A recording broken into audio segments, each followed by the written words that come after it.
Saludos a toda la gente que va llegando al programa. Muchas gracias por estar aquí con nosotros y bueno, saludos a todos ustedes. Marco Antonio, bienvenido. Muchas gracias por estar aquí con nosotros. Saludos Alejandro Molinas, bienvenido. Muchas gracias. Saludos a México y Luis II, bienvenido. Saludos a Argentina. Bueno, perfecto. Pues gracias a los tres por estar ahí los primeros y bueno, pues estábamos hablando en el programa anterior sobre la sociedad Thule, sobre Hiperbórea, sobre Dietrich Eckart, el maestro de Hitler. Y bueno, seguiremos hablando un poco de todo eso. A ver.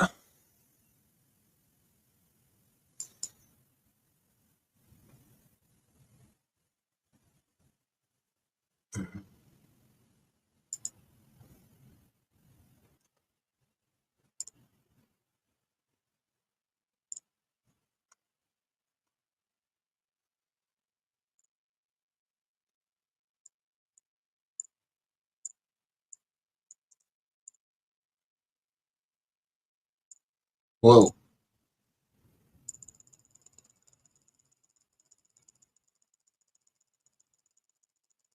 A ver, disculpen, tengo que cerrar unas cuantas pestañas, si no esto no va a funcionar.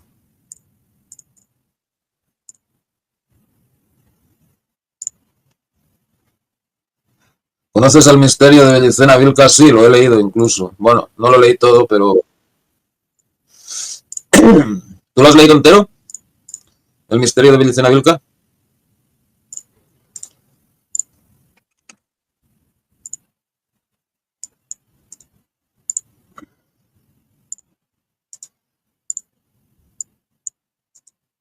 Falta un poco, ok. Bueno.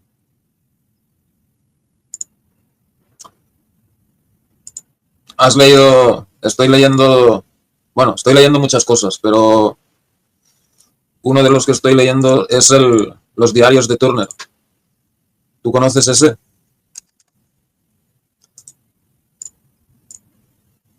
Bueno, tiene que ver con la sabiduría hiperbórea. El misterio de Belicena Vilca no, perdón, al revés. El misterio de Belicena Vilca sí.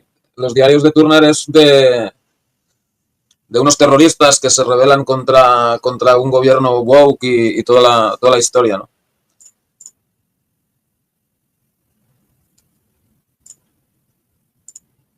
Ok, el nacionalsocialismo y lo oculto, Thule y el nuevo Mesías.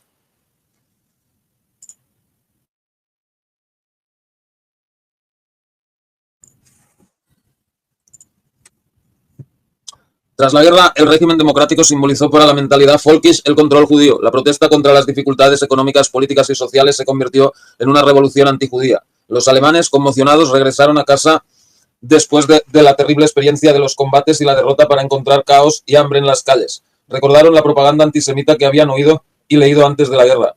Esto fue reforzado por una nueva propaganda. El judío era el anarquista, el comunista, el que había causado la derrota y haría caer al mundo. En semejante atmósfera de terror, la Thule Gesellschaft prosperó. Para Sepotendorf estaba claro que la pequeña sala en la Schweigstrasse, donde se reunía el grupo, ya no sería útil si éste se ampliaba. Ahora las reuniones se celebraban todos los sábados, el día de Saturno, en el elegante hotel Vier Jahre Zeiten, 4 estaciones de Múnich, cuyo propietario era el miembro de la sociedad Thule. El hotel Vier Jahre Zeiten es un lujoso hotel de 5 estrellas en Múnich, Alemania. Fue construido en 1858, está situado en el centro de Múnich, en la Maximilianstrasse. Sebotendorf alquiló las habitaciones de un club de oficiales navales y las adornó con el escudo de armas de la sociedad, una esvástica curva apuntando hacia la derecha, además de una espada y una corona. Las salas podían albergar hasta 300 personas. Aquí, afirmó Sebotendorf, se podrían alcanzar los objetivos. A la consagración del nuevo lugar de reunión asistieron el presidente y el comité de la sección de Berlín de la Germanen Orden. Designaron oficialmente a Sebotendorf como su representante y maestro y aceptaron el nombre de Thule Gesellschaft como tapadera para la Germanen Orden. Que bueno, lo de la Germanen Orden ya hablamos en el programa anterior, ¿no? Una semana después, cuando 30 personas fueron consagradas al primer grado, se decidió que cada tercer sábado del mes se dedicaría como logia de consagración y que los demás sábados se realizarían charlas. El grupo se mantenía ocupado con reuniones, iniciaciones y excursiones al menos una vez a la semana, así como con charlas sobre temas con varitas de adivinación, misticismo y rituales bárdicos. Cada miembro llevaba un prendedor de bronce diseñado como un escudo sobre el cual había dos lanzas que cruzaban una esvástica curva de Thule. Sevotendorf compró el periódico Der Münchener Beobachter porque creía que el proselitismo contra el enemigo no podía hacerse tan eficazmente a través de la palabra hablada como a través de la prensa. El Münchener Beobachter fue un periódico folkish editado por Rudolf von Sevotendorf en 1920. Se convirtió en el periódico oficial del NSDAP, pasando a llamarse el Volkischer Beobachter, observador del pueblo, y se mantuvo como principal periódico del partido nazi hasta 1945. También fue editado por Dietrich Eckart, Karl Harrer y Alfred Rosenberg. Aunque der Münchener Beobachter era un periódico deportivo, Sevotendorf se sintió atraído por él por varias razones. Los lectores eran jóvenes. Era imposible fundar un nuevo periódico debido a la escasez de papel, ya que el gobierno no permitía su publicación. Y lo más importante, al judío no le interesaban los deportes si no les proporcionaban una ventaja económica, así que no compraba ni leía el periódico. Por lo tanto, un periódico deportivo podía hacer propaganda sin ser detectado. El periódico fue fundado en 1887. El antiguo editor, ahora fallecido, había sido cliente del abogado Gaubatz, miembro de Thule, y Sevotendorf compró los derechos de publicación a su viuda por 5.000 marcos. El periódico no tenía suscriptores y se distribuía en la calle. El propio Sevotendorf fue el editor. La primera edición tuvo una tirada de 5.000 ejemplares. Los primeros números se dedicaron a la exhortación a mantener pura la sangre y a la propaganda sobre los judíos como capitalistas parásitos y participantes del mercado negro. Según Sevotendorf, esto era algo que Múnich desconocía por completo. Además de las grandes preguntas, no olvidamos los detalles. Fuimos muy críticos con todo. El 1 de noviembre de 1918, la Thule Gesellschaft contaba con 1.500 miembros en toda Baviera, 250 de ellos en Múnich. Los miembros pagados viajaron a Berlín para ser adoctrinados en más propaganda. La reunión del sábado, 9 de noviembre de 1918, fue crucial. La guerra estaba terminando y la monarquía se derrumbaba. El judío Kurt Eisner había tomado el control del gobierno bávaro 2 días antes. Kurt Eisner, nacido el 14 de mayo de 1867 y muerto el 21 de febrero de 1919, fue un político y periodista judío. Como periodista y estadista socialista, organizó la revolución socialista que derrocó a la monarquía de Wittelsbach en Baviera en noviembre de 1918. Acababa de estallar una serie de revueltas que prometían caos para todo el país. De hecho, Múnich se vio envuelta en una revolución. El viejo orden había demostrado ser fallido no solo en Alemania y Austria, sino también en Rusia. El bolchevismo, que había triunfado allí, era la gran pesadilla que temían las clases medias y altas de Alemania y Austria. El derrocamiento del imperio en Alemania creó un vacío en el que los revolucionarios de derecha e izquierda lucharon por la dominación. Saludos a la gente que va llegando. Revuelta global. La esvástica redondeada, la de la sociedad Thule. Dame un segundo, me pongo un café, ¿ok?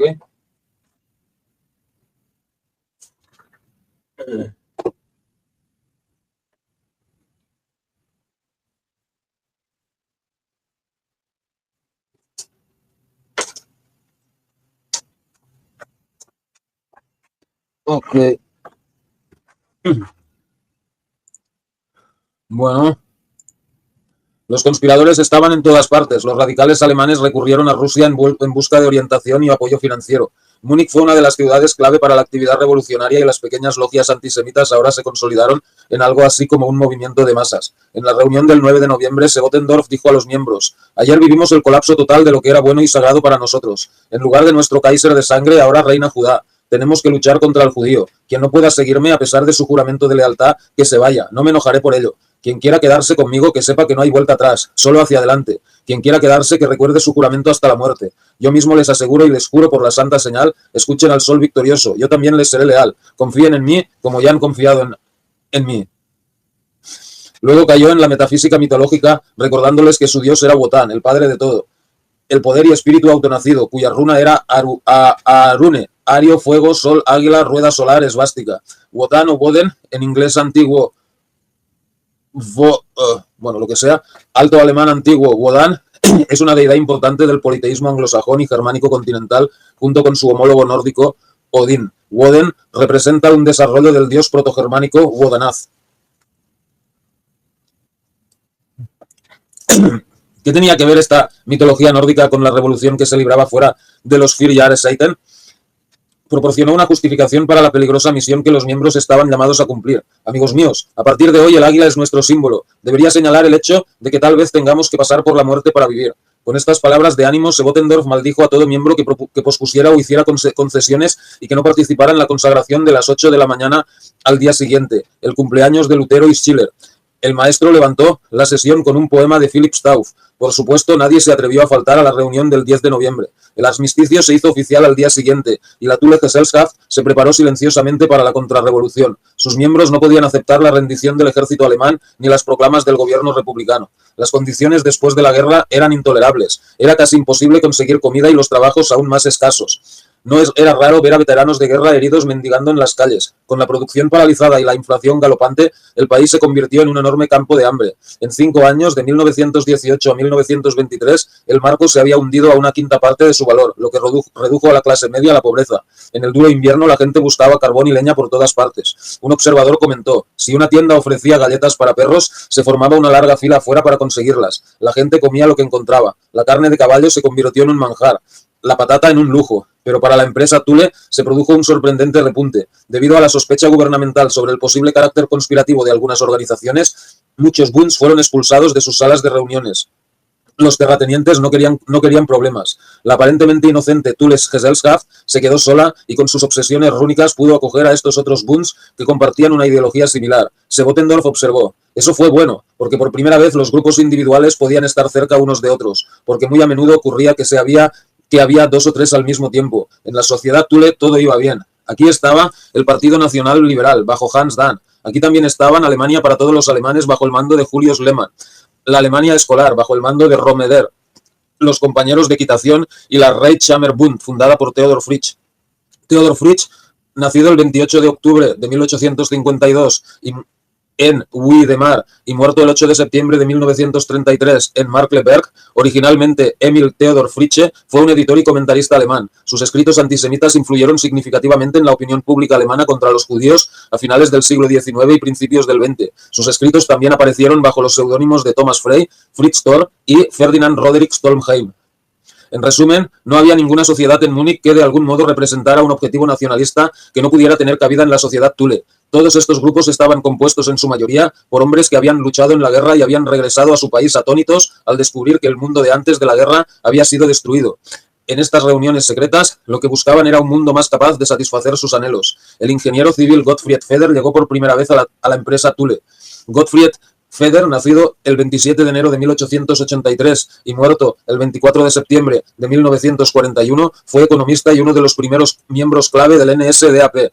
Fue su teórico económico. En 1919, Feder, junto con Anton Drexler, Dietrich Eckart y Karl Harrer, participó en la fundación del Deutsche Arbeiterpartei, Partido Obrero Alemán. Adolf Hitler lo conoció el verano de 1919 y Feder se convirtió en su mentor en finanzas y economía. Fue el inspirador de la oposición de Hitler al capitalismo financiero judío. Era muy conocido en Múnich por una propuesta única para librar al país de todos sus problemas. Como economista, habló de las maquinaciones de las altas finanzas judías que socavaron a la producción alemana. Su lema pasó a ser romper las cadenas del capital financiero y la manera de hacerlo era aboliendo la esclavitud del interés. Instó a la Thule Gesellschaft a intentar ganarse el apoyo de los trabajadores, que estaban siendo cortejados por la izquierda. Anton Daumen-Lang, cuya afición era la genealogía, trabajó en la investigación ancestral. El escultor Walter Neuhaus fue el responsable de la cultura nórdica. El editor Julius Lehmann abogó por un golpe de estado y llevó armas para almacenarlas en las salas Thule. Una noche, durante la cena, Sebotendorf tuvo la premonición de que iban a registrar el local. Corrió rápidamente y escondió los brazos. Apenas había hecho esto cuando llegó un investigador. Además de planificar la contrarrevolución, no sé si eso está bien traducido, pero tenía que decir, escondió las armas. Pero bueno.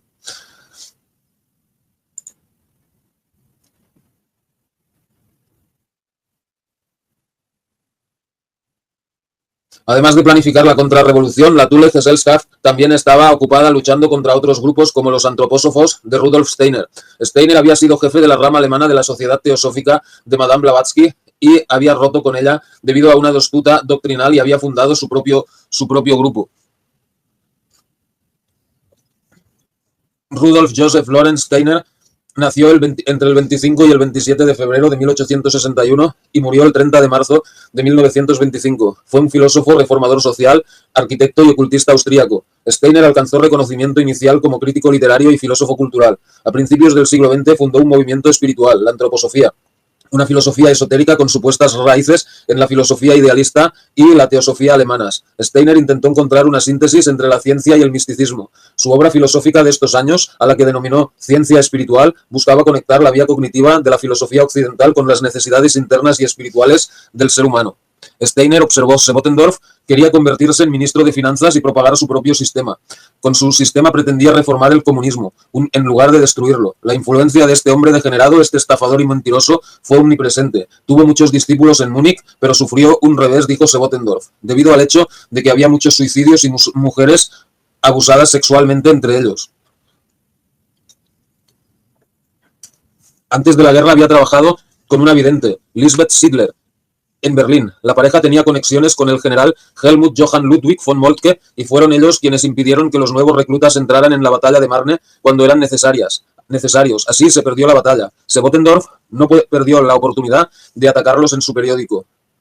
Helmut Johann Ludwig von Moltke nació el 23 de mayo de 1848 en Biendorf y murió el 18 de junio de 1916. También conocido como Moltke el Joven, era sobrino del mariscal de campo, el conde Moltke, y sirvió como jefe del Estado Mayor General alemán entre 1906 y 1914. El papel de Moltke el Joven en el desarrollo de los planes de guerra alemanes y la instigación de la Primera Guerra Mundial es extremadamente controvertido.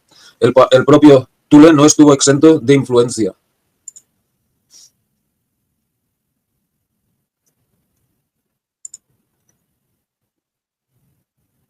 La condesa Heila von Westarp era la atractiva y joven secretaria de la sociedad. Otro miembro aristocrático fue el príncipe Gustav von Thurn und Taxis, un hombre prominente en toda Europa.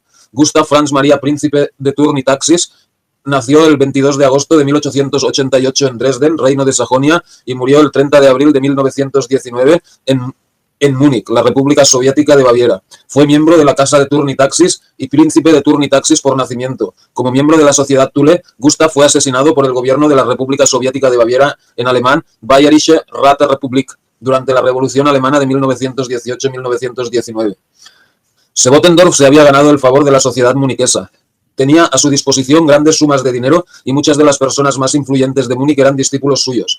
Este poderoso círculo oculto incluía adeptos, jueces, abogados, profesores, destacados industriales, cirujanos, científicos e incluso antiguos miembros del séquito real de los reyes de Wittelsbach. La familia Wittelsbach es una familia real europea y una dinastía alemana de Baviera. Sus miembros reinaron como duques, electores y reyes de Baviera entre 1180 y 1918 y condes palatinos del Rin entre 1214 y 1803 y 1816 y 1918. Los Wittelsbach reinaron como reyes de Baviera hasta que Luis III promulgó la Annifer-Erklärung del 12 de noviembre de 1918 en el Palacio de Anif, Austria, en la que liberó a sus soldados y oficiales de su juramento de lealtad y puso fin a los 738 años de reinado de la Casa de Wittelsbach en Baviera. Entre sus miembros activos se encontraban el ministro de Justicia bávaro, Franz Gürtner, el jefe de la policía de Múnich, Ernst Poller, y el subdirector de la policía, el doctor Wilhelm Frick. Franz Gürtner, nacido el 26 de agosto de 1881 y muerto el 29 de enero de 1941, fue ministro de Justicia alemán del gabinete de Adolf Hitler, responsable de coordinar la jurisprudencia en el Tercer Reich. Ernst Poller, nacido el 11 de enero de 1870 en Hof, Baviera, murió el 11 de abril de 1925. Fue jefe de policía de Múnich entre 1919 y 1922. Era un radical vigoroso de derecha. Estuvo estrechamente vinculado a Gustav von Kahr, quien había organizado su propio golpe de Estado en 1920, pero se opuso al golpe de Estado de Hitler de 1923. Poller fue una figura central en el golpe de Estado de Hitler, siendo nombrado primer ministro de Baviera esa noche. Posteriormente fue condenado junto con Hitler en 1924 a 5 años de prisión, pero fue liberado 3 meses después, muriendo en un accidente automovilístico en 1925. Se le menciona en Mein Kampf. El doctor Wilhelm Frick, nacido el 12 de marzo de 1877 y muerto el 16 de octubre de 1946, fue un destacado político alemán del NSDAP. que sirvió como ministro del Interior del Reich en el gabinete de Hitler de 1933 a 1943. En Múnich, Frick presenció el final de la guerra y la Revolución Alemana de 1918-1919. Simpatizó con las unidades paramilitares Freikorps que luchaban contra el gobierno bávaro del primer ministro Kurt Eisner. El jefe de policía Ernst Poner le presentó a Adolf Hitler, a quien ayudó voluntariamente a obtener permisos para celebrar mítines y manifestaciones políticas. No fue sorprendente entonces que las actividades ocultas de la Thule fueran consideradas responsables de gran parte del terrorismo a sangre fría en esta época turbulenta. A principios de diciembre, los miembros de Thule planearon capturar a Kurt Eisner, el ministro presidente judío de Baviera, que había liderado la revuelta contra la monarquía el 7 de noviembre.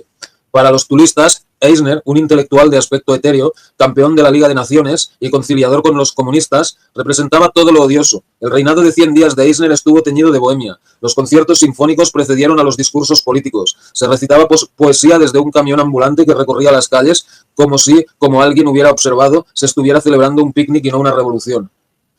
En las sesiones ejecutivas, Eisner expuso la naturaleza interna de la política, que según él era un arte tanto como pintar cuadros o componer cuartetos de cuerda. Poco después del asesinato de Eisner, el 21 de febrero, la policía acudió a investigar la Thule Gesellschaft y a buscar volantes antisemitas. Sebotendorf amenazó con que si a sus miembros no se les concedía inmunidad de arresto, tomarían a un judío, lo arrastrarían por las calles y dirían que había robado una hostia consagrada. Entonces tendrían un pogromo en sus manos que los destruiría del cargo al mismo tiempo. Cuando la policía le aseguró que estaba loco, respondió: «Puede ser, pero mi locura tiene boca». Quiere decir, presumiblemente, que era un hombre influyente, alguien a quien no se podía silenciar, lo que debe haber sido el caso, ya que nadie de la Thule Gesellschaft fue arrestado. El objetivo principal de la Thule Gesellschaft era consolidar las organizaciones antisemitas en la acción militante. Para ello, el 18 de enero de 1919 se fundó en las habitaciones del hotel el Partido Laborista Alemán, el DAP, y Karl Harrer, periodista deportivo del periódico Münchener Beobachter, fue nombrado el primer presidente. Karl Harrer, nacido el 8 de octubre de 1890 y muerto el 5 de septiembre de 1926, fue un periodista y político alemán, uno de los miembros fundadores del Deutsche Arbeiterpartei, Partido Obrero Alemán. En enero de 1919, predecesor del Nationalsozialistische Deutsche Arbeiterpartei, Partido Nacional Socialista Obrero Alemán, o NSDAP, Harrer recibió el encargo del ejército alemán y de la sociedad Thule para influir políticamente en los trabajadores alemanes de Múnich tras el fin de la Primera Guerra Mundial. Él, su compañero de la sociedad Thule, Anton Drexler, y varios otros formaron el Politischer Arbeiterzirkel, Círculo de Obreros Políticos, en 1918.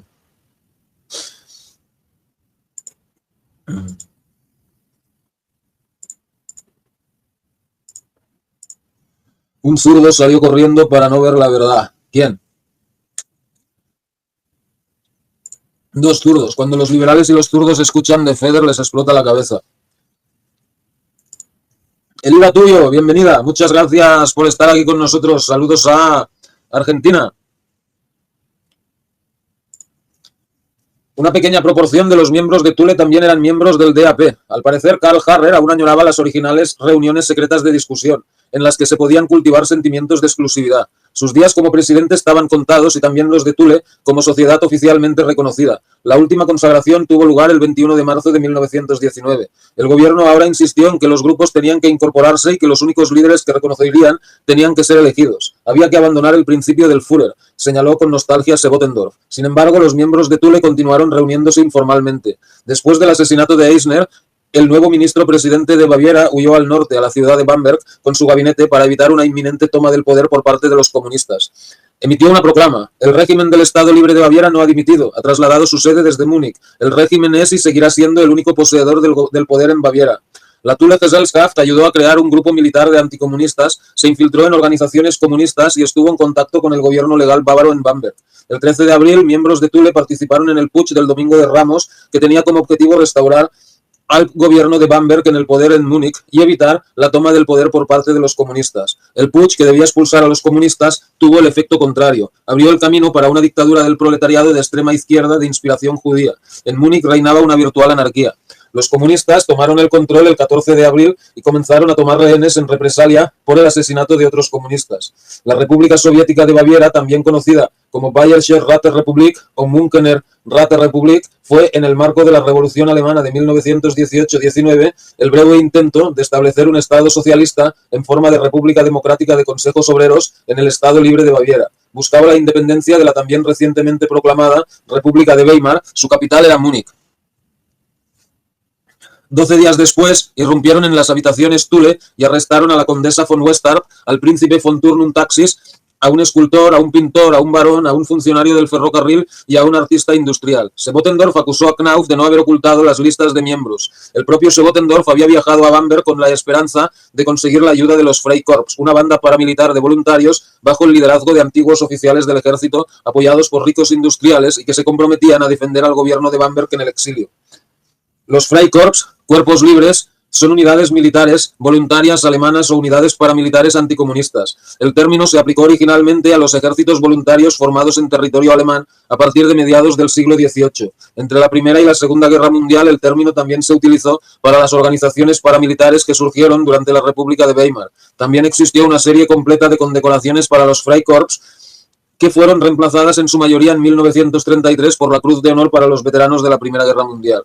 Junto con políticos de derecha y oficiales del ejército, el Freikorps se preparaba para derrocar a los comunistas. Los contrarrevolucionarios de Múnich ayudaron a los Freikorps introduciendo de contrabando hombres, armas y dinero. Los hombres del Freikorps, que no eran aptos para la vida civil, tenían un interés personal en la lucha. Para ellos la guerra nunca había terminado. Muchos todavía estaban intoxicados con ello.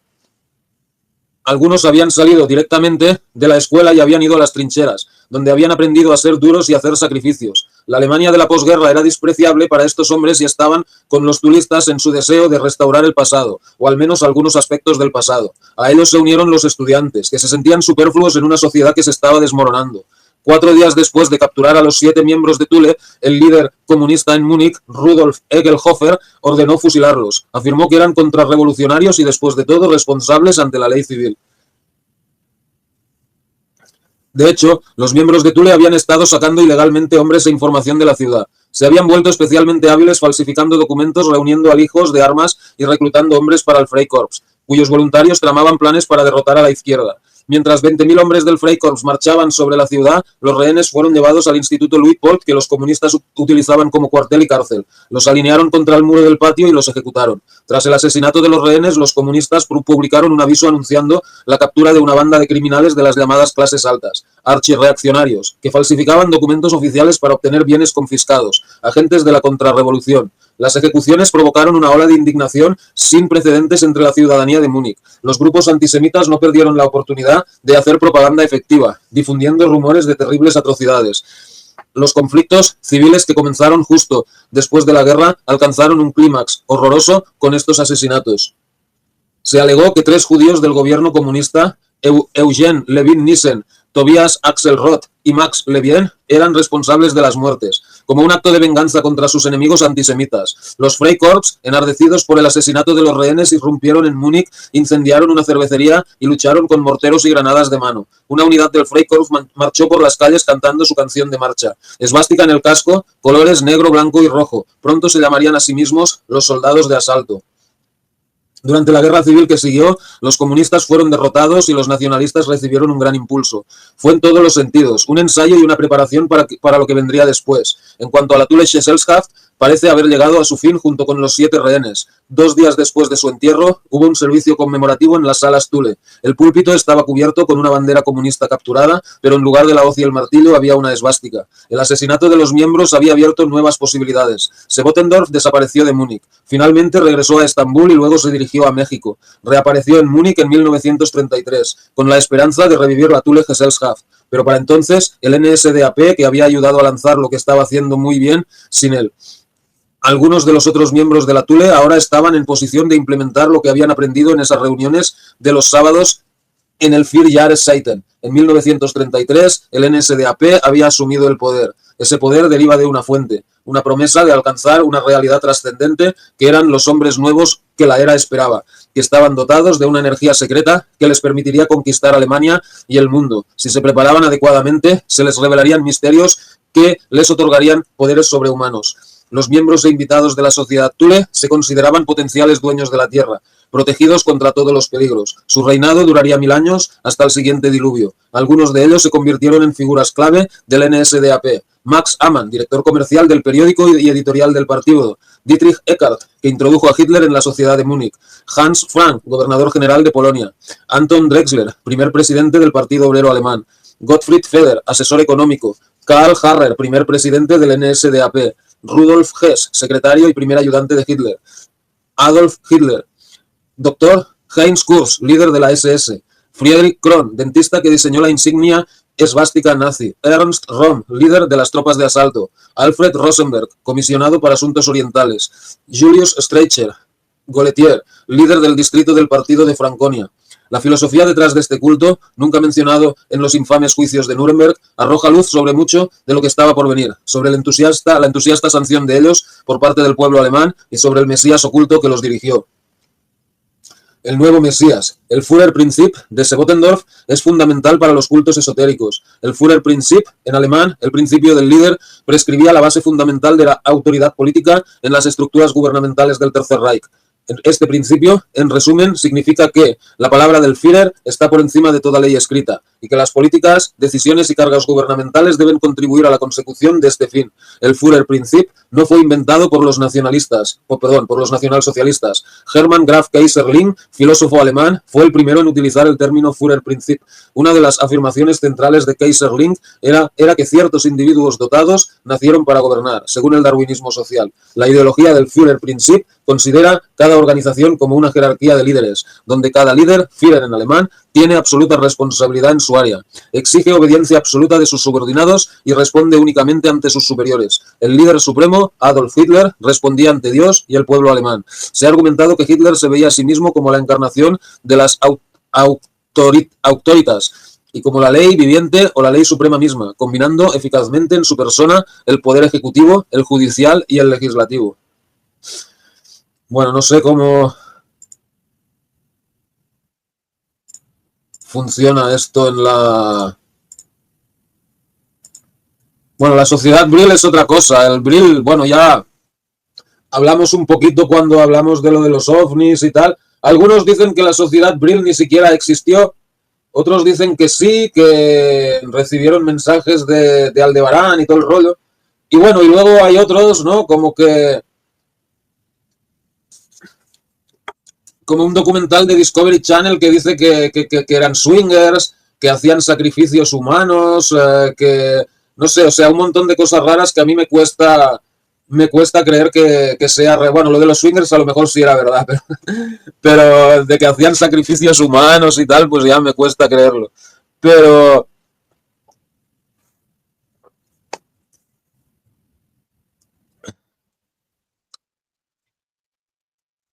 José Cruz, bienvenido, saludos a México. ¡Wey! ¿Cómo estás? Bienvenido. Bueno, no Tomás, no hablo de la sociedad Brill, sino del Brill de cada humano latente. Bueno, el Brill se supone que es una fuerza que está, o sea, hablaron en un libro que decían que lo controlaban en el centro de la Tierra y todo este rollo, ¿no? Y que si tú puedes controlar esta fuerza, pues puedes hacer, pues, lo que quieras, ¿no? Pero, no sé. Pero bueno, lo del Führerprinzip, no sé hasta qué punto eso... Pues claro, la palabra del Führer está siempre por encima de la ley escrita, ¿no? O sea, vale, suponte que yo soy el Führer, ¿vale?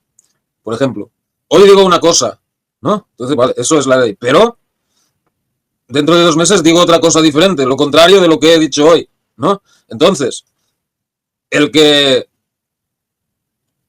quizá alguien no se ha enterado de lo que yo dije 2 meses después, ¿no? O sea, y bueno, eso de que nadie puede discutir a lo que diga el jefe y tal, pues bueno, si el jefe comete errores, pues estamos jodidos, ¿no?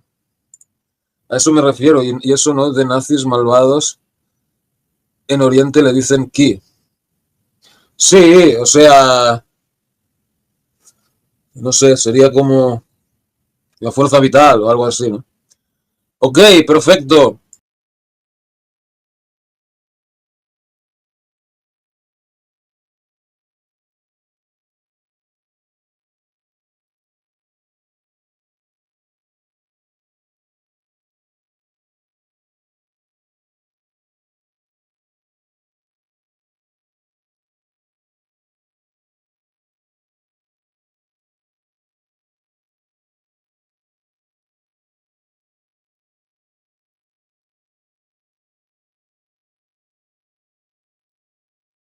Ok, disculpe. A ver, creo que el principio del líder no se puede aplicar a todos, sino a unos cuantos que podrían ser aptos. Claro. Bueno, autoritas es una palabra latina y el origen del término inglés authority, autoridad. Si bien históricamente su uso en inglés se limitaba a las discusiones sobre la historia política de Roma, el inicio de la filosofía fenomenológica en el siglo XX expandió su uso. En la antigua Roma, autoritas se refería al prestigio general que una persona tenía en la sociedad romana y, en consecuencia, a su influencia y capacidad para conseguir apoyo en torno a su voluntad. Sin embargo, autoritas no era meramente política. Tenía un contenido luminoso y simbolizaba el misterioso poder de mando de las heroicas figuras romanas. El Führerprinzip se convirtió en la ley del Partido Nacional Socialista Obrero Alemán y de las SS, y posteriormente se transfirió a toda la sociedad alemana. Los alcaldes designados reemplazaron a los gobiernos locales electos. Las escuelas perdieron los consejos de padres y los consejos asesores del profesorado, y toda la autoridad recayó en el director. Por ejemplo, después de la campaña contra el supuesto putsch de Rom, Hitler declaró: en esa hora yo era responsable del destino de la nación alemana y por lo tanto era el juez supremo del pueblo alemán.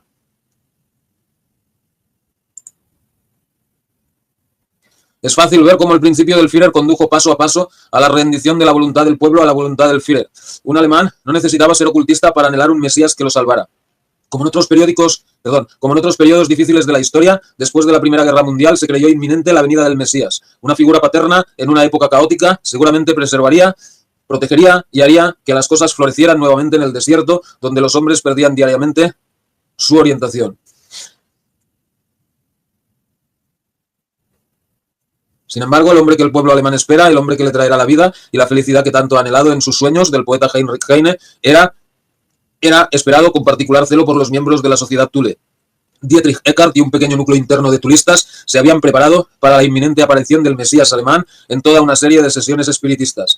Todos los presentes estaban aterrorizados. El espíritu del ejecutado príncipe von Thurn und Taxis había profetizado la llegada de un Mesías alemán. Sebotendorf salió corriendo de la habitación, pero Eckart lo derribó. Eckart compartía con Hitler una fascinación por la filosofía erótica de Ostara. De hecho, el propio Lanz von Liebenfels lo había acusado de plagio. Después de que el NSDAP llegó al poder, Lanz escribió que su orden de los nuevos templarios era la primera manifestación del movimiento que ahora, de acuerdo con la ley de Dios, es el más poderoso de la historia y se extiende sin restricciones por todo el mundo. Eckart ya pertenecía a la sociedad Thule cuando Hitler apareció en escena. Fue Eckart quien primero promovió a Hitler como el Mesías largamente esperado. ¿Qué sabemos de la vida de Hitler antes de eso?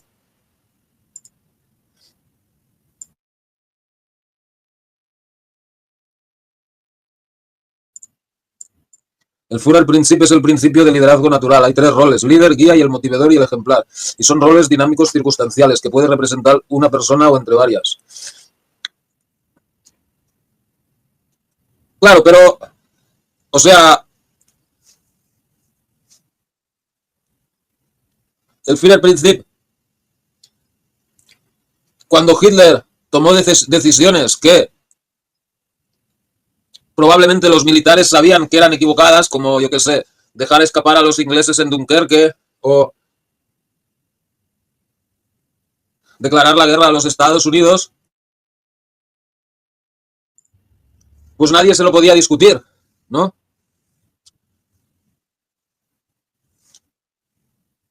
Incluso,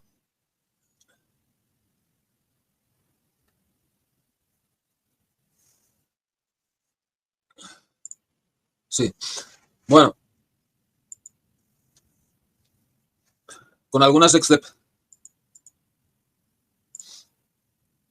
Con algunas excepciones importantes, solo lo que él quería que supiéramos: que era hijo de un hombre severo, un funcionario público, que quería que su hijo siguiera sus pasos, que adoraba a su madre, que murió una muerte lenta de cáncer mientras él luchaba en Viena, que no triunfó como artista, que el conocimiento de su verdadera vocación le llegó en la Primera Guerra Mundial. Pero ¿podemos pintar un cuadro más completo que este? Una imagen que complica bastante la imagen popular de Hitler como un realista práctico, aunque sin duda fue un hombre que supo aprovechar sus oportunidades. También era ocultista. La biblioteca del Congreso en Washington contiene miles de libros tomados de la biblioteca personal de Hitler después de la ocupación aliada de Alemania. Uno de ellos, Nacionalismo, es del místico indio Rabindranath Tagore. Lleva una inscripción fechada 20 de abril de 1921, firmado por el desconocido nombre B. Steininger. An Adolf Hitler, meine liebe Hermane Bruder. Adolf Hitler, mi querido hermano Armanen.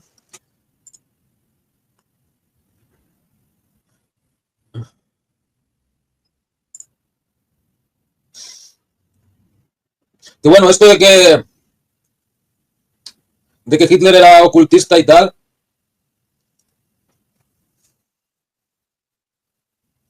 algunos dicen que sí, otros dicen que no, pero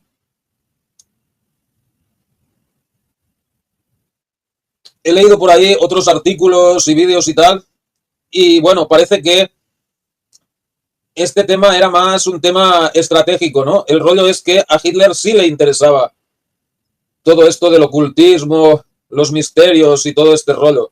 Lo que pasa que, o sea, no quería que el público lo supiera porque, pues, para que el partido nazi tuviera el poder en Alemania, él necesitaba el apoyo de los cristianos, ¿no? Y claro, era por lo menos complicado, ¿no?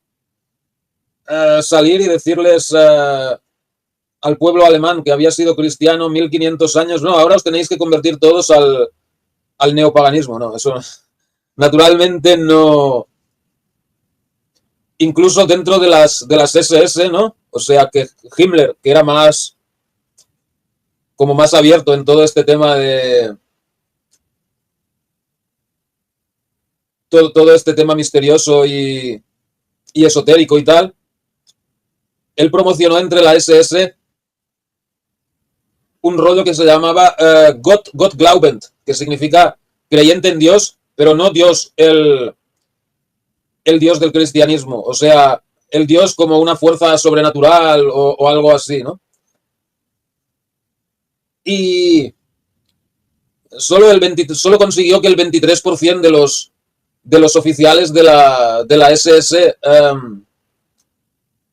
se convirtieran a esta nueva religión, o sea, la mayoría seguían siendo católicos o protestantes. Entre, entre los soldados rasos de la SS eran todavía menos los que se habían convertido, lo que da por pensar que muchos oficiales se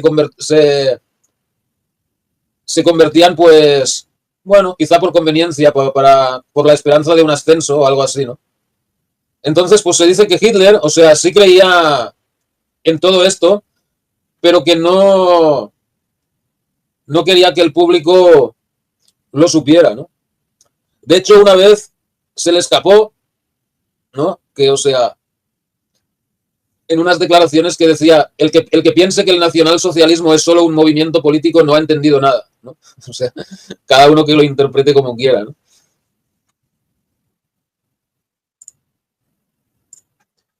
No, a comienzos de la guerra las unidades militares alemanas tenían más autonomía y a medida que avanzó la guerra se impusieron los criterios del Führer y las órdenes eran más rígidas. Ah, pues eso no sé. Pero lo de Dunkerque fue al principio de la guerra. Al contrario, pasó en el ejército soviético. Sí, bueno, se dice que Stalin, que no tenía ni puta idea de estrategia militar, él había estudiado en un seminario ortodoxo, o sea, había estudiado para cura, básicamente. Uh, Pensaba que esas cosas había que dejarlas a los profesionales, ¿no? Y él dejaba a sus oficiales, pues bueno, que ellos tomaran las decisiones de qué objetivos había que atacar y todo ese rollo, ¿no? Lo cual,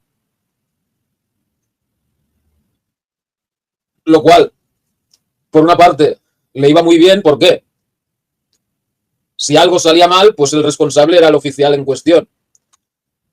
Si salía bien, el pueblo soviético decía, ¡ah, qué gran líder que es Stalin! ¿No? Naturalmente los oficiales pues también se llevaban parte del crédito, ¿no? Pero eh, la propaganda pues le daba más prominencia a Stalin, ¿no? Que bueno, Stalin naturalmente era un dictador y todo el rollo, pero durante todo su mandato, pues el Politburó, o sea, él tenía que rendir cuentas al Politburó, ¿no? O sea,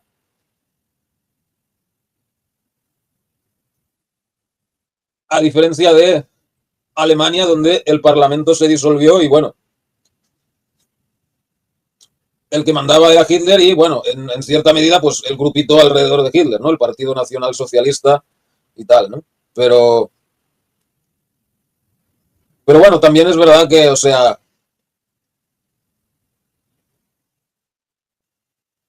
si Stalin decidía purgar a alguien, lo purgaba, pero bueno, por otra parte, para hacer todas esas purgas, él necesitó de la colaboración de otros miembros del partido, porque o sea, él solo no podría haberlo hecho, ¿no?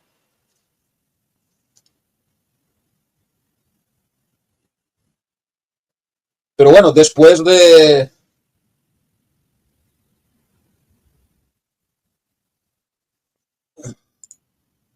¿Qué dice ahí? El principio de liderazgo no debe pervertirse con que al líder no se le cuestiona. No es lo mismo un jefe que un líder. El liderazgo consigue que otros sigan, se motiven o actúen por propia voluntad. Bueno, no sé, ahí ponía que la palabra del Führer era por encima de la ley escrita. No sé, quizá eso está equivocado, pero... E iniciativa no por mandato. Hace muchísimos años leí que era nigromante. Bueno, no, es que las cosas que se digan de Hitler, no sé, o sea, se ha dicho tantas cosas ya que, o sea, eh, cuando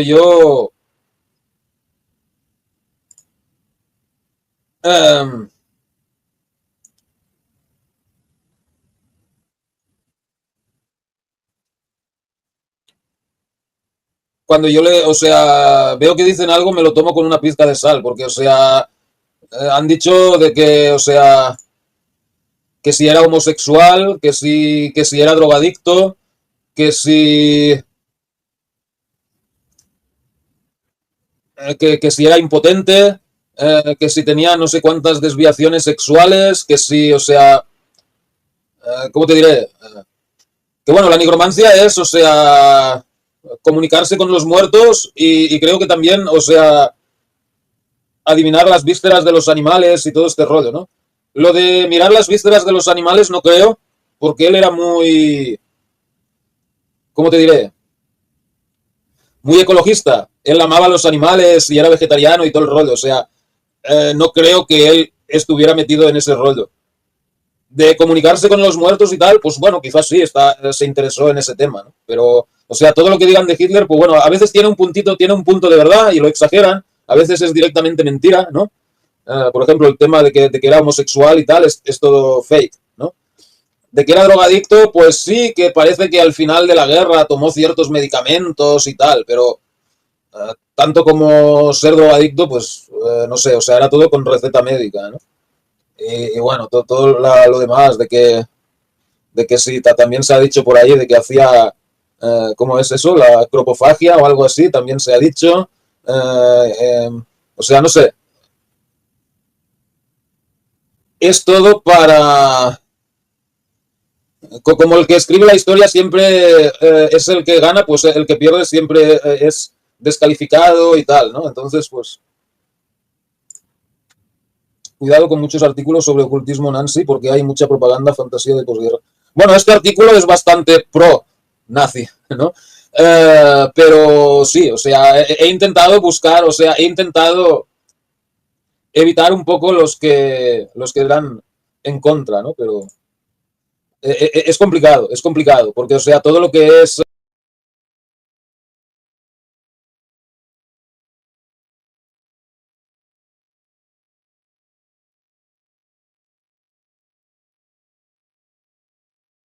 Vaya, hombre. A ver qué os estaba diciendo.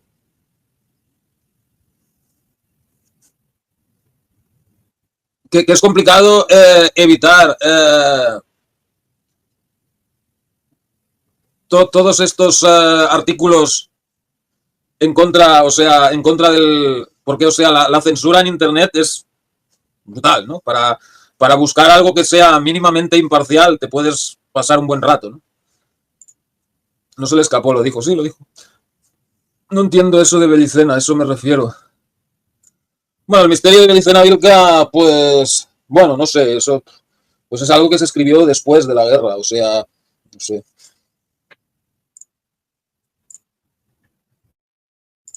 Hitler según Nostradamus, no sé qué quiere decir. Hitler y su pacto con el diablo. Ah, eso dicen también, que tenía pactos con el diablo. Bueno, sí. También por ahí he visto también hace pocos días leyendo cosas para estos programas. También decían por ahí de que Bormann era satanista y de que Himmler también era satanista, que hacían rituales satánicos y tal, que, bueno, no sé. Pues satanista no creo, o sea, a lo mejor, o sea, creían lo mismo los que decía este Lucky, los del Bellicena Vilca, que Satanás y Jehová son el mismo y que Lucifer es el bueno y todo este rollo, ¿no? Pero que bueno, para un cristiano Lucifer y Satanás es el mismo, ¿no? Entonces, en este sentido sí serían un poco satanistas. Sí, amaba a los animales, Thomas, sí. De hecho, o sea, las primeras leyes para proteger a los animales y tal las hicieron en la Alemania nazi. Y bueno, hay una anécdota, ¿no? Que cuando Himmler vino de visita a España, que bueno, visitó Montserrat y todo eso, y dicen que pidió ahí información sobre el Santo Grial y todo eso, que bueno, ya quizá hablaremos de eso, que el gobierno de Franco lo llevaron a una corrida de toros y Himmler ahí quedó horrorizado, ¿no? Escribió en su diario que nunca había visto un espectáculo tan barbárico. Vamos, que también se ha dicho que le faltaba un huevo, pero le faltaban una docena y tal, por eso Poreos mordía al fondo. No te acabo de entender. El tal Guido no entendí sus estudios de runas y hoy ni los... Guido von List. No sé, no he profundizado en el Guido von List, pero sí, estudiaba las runas y tal. Quizá algún día hagamos un programa solo sobre runas, pero... Pintor, vegano, no fumaba, abstemio, amante de los animales, el peor hombre según los peatones y eso llama la atención, sí, sí. Von List. Se cortó, no se escucha. Da igual, Tomás, dentro de los círculos filo también hay mucho desinformado que se ha nutrido de fantasía. Sí, sí, desgraciadamente. Bueno, vamos a seguir.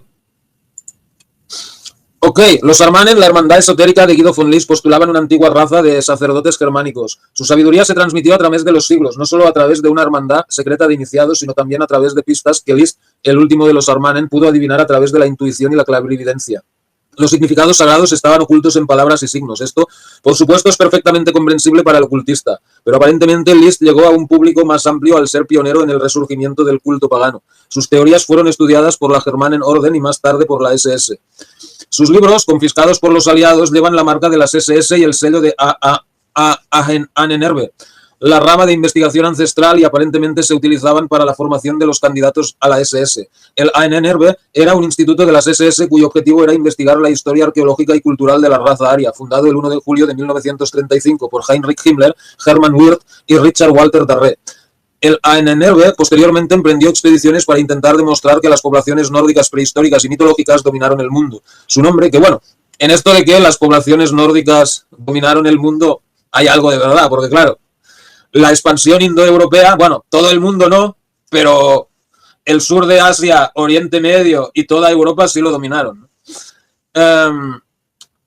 Su nombre proviene de una palabra alemana desconocida, Ahnenerbe, que significa algo heredado de los antepasados. La misión oficial de la Ahnenerbe era descubrir nuevas pruebas de los logros y hazañas de los antepasados germánicos mediante métodos científicos precisos. Formalmente, el grupo se llamó Studiegesellschaft für Geschichtsgeschichte Deutsches Ahnenerbe, EV, Sociedad de Estudio de la Historia Intelectual Primordial, Herencia Ancestral Alemana, Sociedad Registrada, y pasó a llamarse en 1937 como Forschungs- und Lehrgemeinschaft das Ahnenerbe e.V., Comunidad de Investigación y Enseñanza de la Herencia Ancestral, Sociedad Registrada.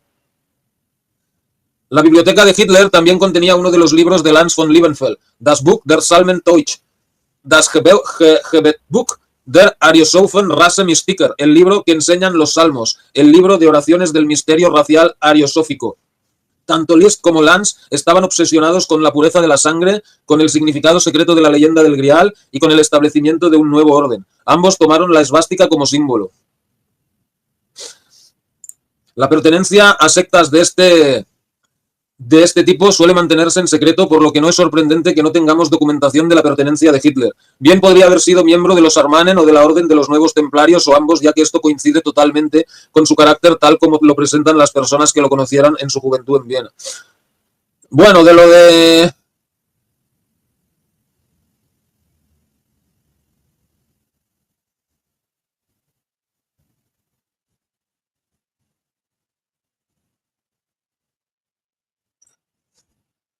Bueno, este de que tenía la revista Liebenfels dijo que Hitler había venido a comprarle la revista, pero nunca dijo que fuera miembro de su organización. De la otra organización de Guido von List, bueno, tanto Liebenfels y von List se conocían. Pero no sé, se dice que, o sea, que a lo mejor estuvo en algunas sesiones de la Thule como invitado, pero que nunca fue miembro, ¿no? Pero bueno, no sé. Joseph Greiner, antiguo colega de Hitler, que publicó sus memorias en 1947, describe a Hitler como un explorador de antiguos misterios y un estudioso de la telepatía, conocedor de los rituales de los yogis y de los fakires que parecen controlar los latidos de su corazón. Según Greiner, le entregaba el ocultismo. Joseph Greiner, nacido en Estiria en 1886 y que murió en una fecha desconocida después de 1947, fue un pintor austríaco. Conoció a Adolf Hitler durante su estancia en Viena y posteriormente publicó 2 memorias sobre este tema. Vivió en el dormitorio de Meldemannstraße de enero a abril de 1910. Fue durante este periodo que conoció a Adolf Hitler, quien se mudó al dormitorio en febrero de 1910 y permaneció allí hasta 1913. Reinhold Hannisch, quien conoció tanto a Hitler como a Greiner en este periodo, atribuyó a Greiner el mérito de conducir a Hitler hacia el ocultismo, pero bien pudo haber sido al revés. Reinhold Hannisch nació el 27 de enero de 1884 en Grunwald an der Neisse, en checo, Mseno nad Nisou, y... ¿Cómo es? Ok, en Bay-Gablons, Neisse, en Bohemia del Norte, en la Austria imperial y real. Y murió el 2 de febrero de 1937 en Viena, a los 53 años, aunque la fecha de su muerte es controvertida. Fue un trabajador inmigrante austríaco y socio comercial ocasional del joven Adolf Hitler. Hannisch, quien publicó artículos sobre Hitler, con quien había vivido en 1910, es junto a August Kubitschek uno de los pocos testigos de los años de Hitler en Viena. Hannisch afirmó que Hitler se relacionaba casi exclusivamente con judíos y su mejor amigo en Viena era el limpiador de cobre judío Joseph Neumann. Otro amigo judío era el ayudante de cerrajero tuerto Simón Robinsonson, que venía de la ciudad de Lisco, en Galicia. Esto llama la atención, ¿no? De que se juntara con judíos y tal. Aunque bueno, para esa edad Hitler solo tenía 21 años y bueno, quizá, pues, ¿cómo te diré? Se dice que su despertar político y tal fue a partir de los últimos meses de la Primera Guerra Mundial. O sea, aquí hay 2 versiones diferentes. Una es que esa, pues que él todavía no estaba contra los judíos, y otra que dice que el Reinhold Hannisch pues que fue pagado por alguien para desacreditar a Hitler, ¿no? Cualquiera de las 2 podría ser. Hitler ya le había expresado muchas de estas ideas a su joven amigo August Kubitschek en Linz siendo adolescente. Hitler había tenido visiones de remodelar toda la ciudad y pasaba horas contándole sus planes a su paciente amigo.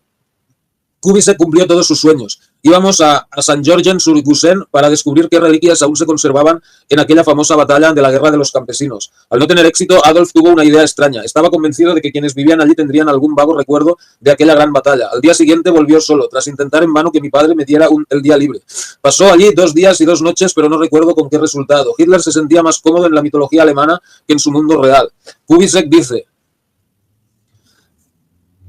gracias a la Edda, un libro sagrado para él, conoció Islandia, la escarpada isla del norte, donde los elementos que formaron el mundo se encuentran ahora, como lo hicieron en los días de la creación. El término Edda, el nórdico antiguo Edda plural Edur, se aplica a la Edda poética y la Edda prosaica del nórdico antiguo, ambas escritas en islandés durante el siglo XIII, aunque contienen material de fuentes tradicionales anteriores que se remontan a la época vikinga. Estos libros son las principales fuentes de la tradición escáldica medieval en Islandia y la mitología nórdica.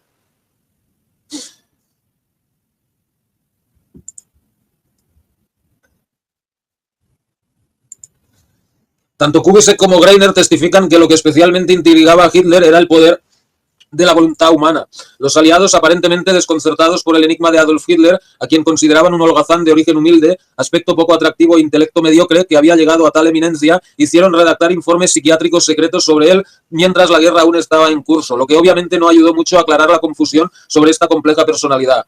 Pintan un retrato de la desviación sexual, de la sobrecompensación adolescente, de una indomable voluntad de poder. A esta voluntad de poder no se le ha dado el valor que merece. Sus admiradores e incluso observadores reticentes han dado testimonio de su efecto cautivador e hipnótico. A menudo se le reconoce como un místico romántico, un visionario y una figura carismática. Pero esta temprana voluntad de poder delata los intereses de un ocultista en potencia. El ocultista se preocupa por trascender la realidad cotidiana. Hace uso del mito, del símbolo y del ritual. Intenta ponerse en contacto con fuerzas que cree que están más allá del alcance de los sentidos y despertar poderes superiores en sí mismo. La obra, la gran obra, es transformarse de un mortal común en un superhombre, Übermensch. El Übermensch es un concepto derivado originalmente de la filosofía de Friedrich Nietzsche. Nietzsche, en su libro de 1883, Así habló Zaratustra, planteó el Übermensch como una meta que la humanidad debía fijarse. Hitler utilizó frecuentemente el término Übermensch para describir la idea de una raza aria espiritual y biológicamente superior. Una variante del Übermensch de Nietzsche se convirtió en el fundamento filosófico de las ideas nacionalsocialistas. Para crear el Übermensch, Hitler creía que necesitaba una base racial, la Herrenrasse, la raza superior. Es fundamental destacar que el Übermensch y la Herrenrasse no son idénticos, y el primero debe construirse sobre la segunda. El concepto de la Herrenrasse es puramente biológico, mientras que el de Übermensch es ocultista. Para transformarse en un Übermensch es necesario desarrollar la voluntad, algo que el común de los mortales no conoce ni le importa. Hitler, desde niño, estaba preocupado por la cuestión de la voluntad, una preocupación que no compartía ni su familia ni su entorno social. Aunque no pudo ingresar en la escuela de arte por voluntad propia, su amigo de la infancia Kubitschek fue objeto de confidencias sobre su vida anterior que traicionan fantasías wagnerianas sobre otro tipo de fuerza. Después de una representación de la ópera de Wagner Rienzi, Der Letzte der Tribunen, Rienzi el último tribuno, ambos muchachos se quedaron bajo las estrellas y dice Kubitschek: me impactó algo extraño, algo que nunca antes había notado, ni siquiera cuando me hablaba en momentos de máxima excitación. Era como si otro ser hablara desde su cuerpo y lo conmoviera tanto como a mí. No se trataba en absoluto de un orador arrastrado por sus propias palabras. Al contrario, sentí como si él mismo escuchara con asombro y emoción lo que brotaba de él con una fuerza elemental. No intentaré interpretar este fenómeno, pero fue un estado de completo éxtasis y arrebato en el que trasladó el personaje de Rienzi sin siquiera mencionarlo como modelo o ejemplo, con poder visionario al plano de sus propias ambiciones. Pero fue más que una adaptación barata. De hecho, el impacto de la ópera fue más bien un puro impulso externo que lo impulsó a hablar, como las aguas de una inundación que rompen sus diques. Sus palabras brotaron de él. Evocó en imágenes grandiosas e inspiradoras su propio futuro y el de su pueblo. Hasta entonces había estado convencido de que mi amigo quería ser artista, pintor o quizás arquitecto. Ya no era así. Ahora aspiraba a algo más elevado, a algo que yo aún no podía comprender del todo. Me sorprendió bastante,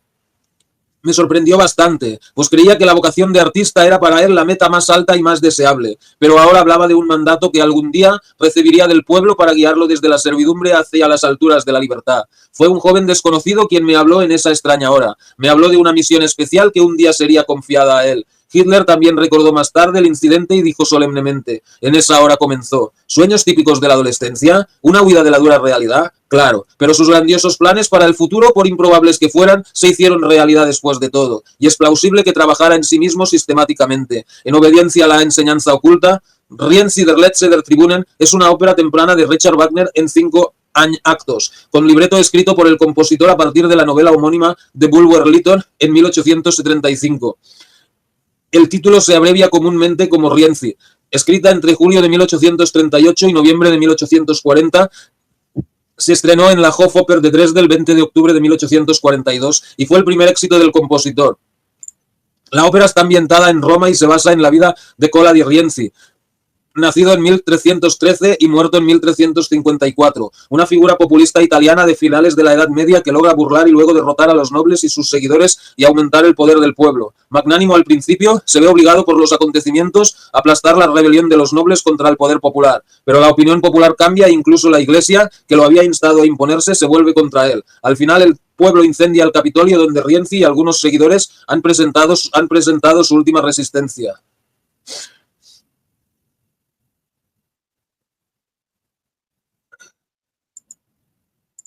Oigan, ¿alguien sabe de los científicos que decían que los asiáticos del norte eran los más inteligentes y después seguían los europeos? Bueno, eso está basado en los test de inteligencia. O sea, sí, en los test de inteligencia los que puntúan más altos son los coreanos, los japoneses, los taiwaneses, y luego van los chinos, y después de esos vienen los europeos, empezando por los finlandeses. Los finlandeses son los más inteligentes de Europa, creo. Y los menos... O sea, las diferencias que hay entre unos europeos y otros son pequeñas, pero los que menos puntúan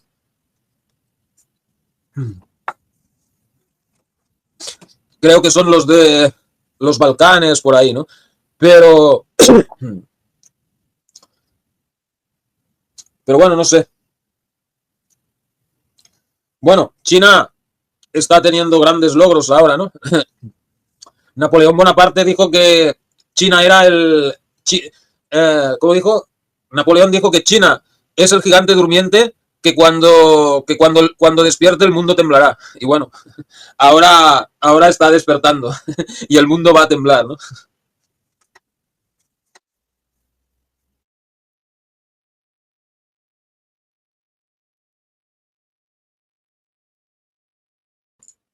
Eso es un tema educacional y formativo. No sé. El coeficiente de inteligencia varía con el tiempo según tus actividades intelectuales, físicas y situación personal. Puede ser. Ok, seguimos. La tradición oculta, como señaló Madame Blavatsky, sostiene que lo que mueve al mundo es ese poder misterioso y divino latente en la voluntad de cada hombre y que, si no se llama la vida, se aviva y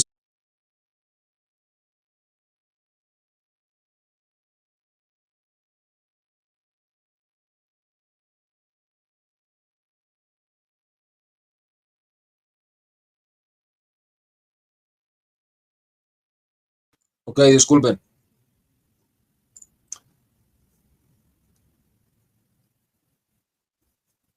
Ese misterioso y divino latente en la voluntad de cada hombre y que si no se llama la vida se aviva y se desarrolla mediante entrenamiento oculto, permanece latente en 999,999 hombres de un millón. Perdona, en 999.999 hombres de un millón y se atrofia. Desde los antiguos hasta los exponentes modernos más simplistas del poder mágico del pensamiento, la doctrina es que la atención y la concentración intensa pueden lograr cualquier fin deseado. Si no se alcanza el final es simplemente porque la mente no lo ha proyectado suficientemente. En Viena, el pensamiento político de Hitler había sido influenciado por el alcalde Karl Lueger, quien, según el antropósofo Johannes Staudt, llegó a Armanen. Lueger estuvo en el cargo entre 1897 y 1910 y en alianza con los grupos pangermanistas encontró el favor de la clase media-baja al atacar a los liberales y a los judíos. Mientras Liszt escribía tratados eruditos sobre el significado esotérico de las palabras, Lueger sabía que para ganar poder tenía que conquistar al mayor segmento posible de la sociedad. Sus compatriotas de la Primera Guerra Mundial consideraban a Hitler un individuo peculiar porque solía sentarse solo y sin hacer nada, sin permitir que nadie lo sacara de su concentración. Tenía la tendencia a saltar bruscamente y a moverse agitadamente, prediciendo que los alemanes serían derrotados. En octubre quedó ciego en un ataque con gas en Ypres y posteriormente fue enviado a un hospital militar en Pasewalk, una pequeña ciudad al noreste de Berlín. En Mi lucha, Hitler describe con detalle su dolor físico, así como la angustia y la desesperación que sintió al enterarse de la derrota de Alemania. Ahí está la foto de... El Hitler es el que está más a la izquierda, con el bigote.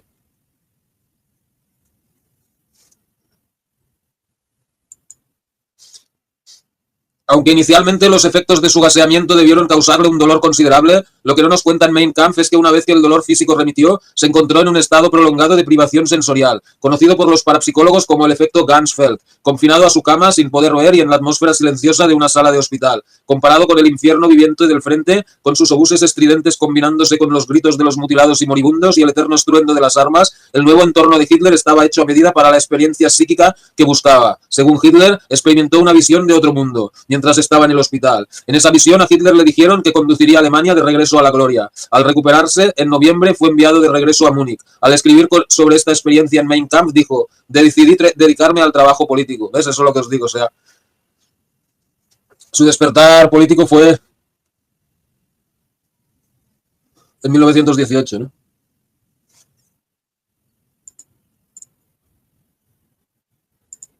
Tras su licenciamiento, continuó trabajando para el ejército en la filial de Múnich como Bildungsoffizier, instructor en la oficina de prensa y noticias del departamento político. Fue al ejército por iniciativa de Dietrich Eckart y Ernst Röhm, al que Hitler se unió y que finalmente asumió el control del Deutsche Arbeiterspartei (DAP). Ernst Julius Günther Röhm, nacido el 28 de noviembre de 1887 y muerto el 2 de julio de 1934, fue un oficial alemán del ejército bávaro. Fue cofundador de la Sturmabteilung, batallón de asalto SA, la milicia del NSDAP, y posteriormente su comandante.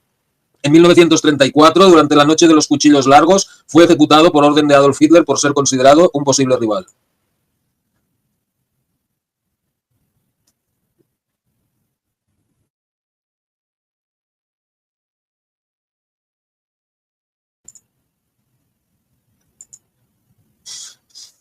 El relato de Hitler sobre su contacto inicial con el Deutsche Arbeiterpartei es, como muchos detalles biográficos en Mein Kampf, completamente espurio.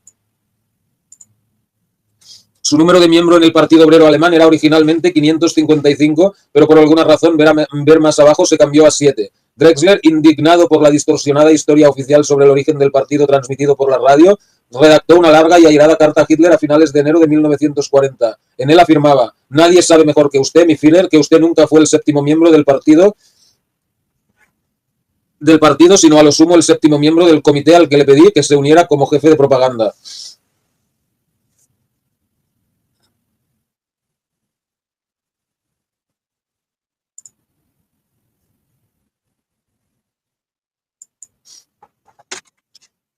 En esta carta, que nunca llegó a enviarse, ya que Drexler planeaba reenviársela a Hitler después de la guerra, también se incluyen declaraciones sobre el tamaño del partido en septiembre de 1919 y sobre la falsificación del carné de Hitler. Anton Drexler, nacido el 13 de junio de 1884 y muerto el 24 de febrero de 1942, fue un líder político alemán de la década de 1920, clave en la formación del anticomunista Partido Obrero Alemán, Deutsche Arbeiterpartei (DAP), antecedente del Nationalsozialistische Deutsche Arbeiterspartei (NSDAP). Drexler fue mentor de Adolf Hitler durante sus inicios en la política. Es significativo que alguien en algún momento haya considerado oportuno cambiar el número. 7, en términos ocultos, es un número mucho más importante que 555. Liszt, por ejemplo, se explaya en 7. El 7 se desarrolla a partir de un triángulo. Es el secreto del comienzo, el desarrollo y la transformación hacia el todo en todos los aspectos, cerrando así el círculo de la eternidad. Por eso todas las figuras geométricas pueden medirse mediante el triángulo y el cuadrado. El 7 es un glifo, palabra secreta y connotación secreta, así como un valor numérico, ya que solo se puede obtener mediante los símbolos del triángulo y el cuadrado. Para los ocultistas, los números tienen propiedades curiosas que no son solo utilitarias.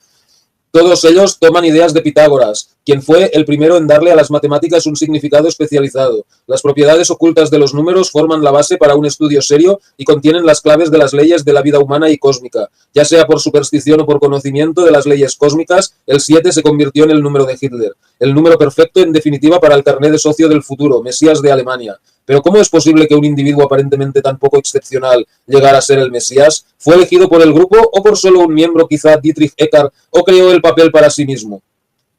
Dietrich Eckart, nacido el 23 de marzo de 1868 y muerto el 26 de diciembre de 1923, fue un periodista y político alemán que, junto con Adolf Hitler, fue uno de los primeros miembros clave del Partido Nacionalsocialista de los Trabajadores Alemanes NSDAP y participante en el Putsch de Múnich de 1923. Según Kurt Lüdecke, quien conoció tanto a Hitler como a Eckart, en aquellos primeros años, Eckart era una especie de genio y en gran medida el padre espiritual de Hitler y el abuelo del movimiento nacionalsocialista. Además, era una persona adinerada, una de las primeras bendiciones financieras de Hitler.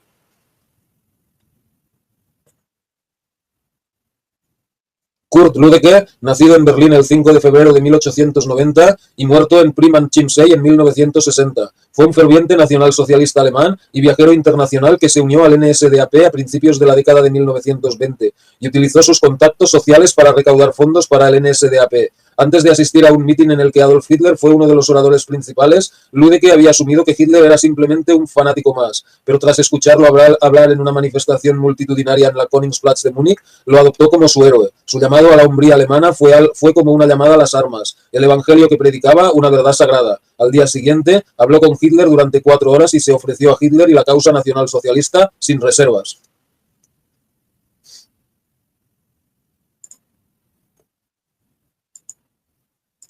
Sí, había un científico que decía eso, los asiáticos del norte, europeos después, seguían a los judíos, pero no lo encuentro bien, leí en la Metapedia, pero parece que ya cerrada. Metapedia no está cerrada, brother. Ah, el artículo lo cerraron, puede ser. Hoy lo busqué, pero ya no está en Metapedia. Porque hoy mismo he leído de Metapedia y está normal, ¿eh? Esto parece un copy-pega del libro Pacto Satánico. ¿Cuál? No conozco ese libro.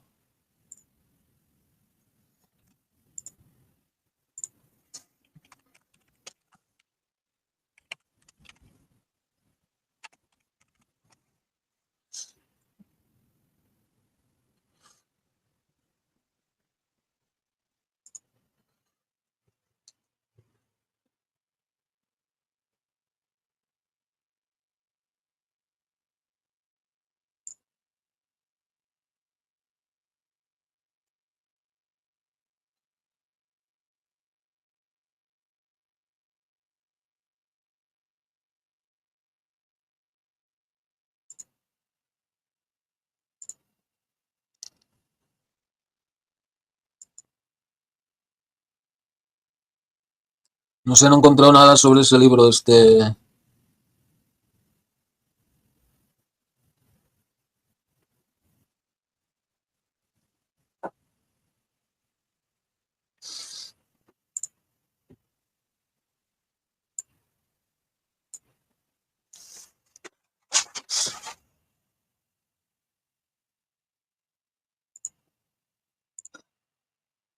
Como tal vez sea IP porque quise entrar a Metapedia con el buscador y no me aparece la wiki. ¿Pero qué es lo que no te aparece? ¿Ese artículo en concreto o toda la Metapedia? Porque a Metapedia...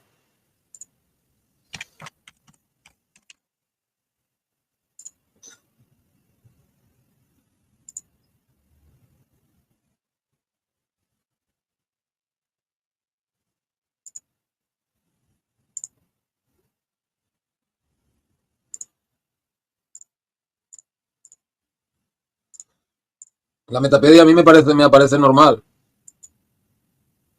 Pues a mí, pues no sé, brother, eso... ¿Pero tú vives en México? Me extraña que en México esté la Metapedia censurada. Pero bueno,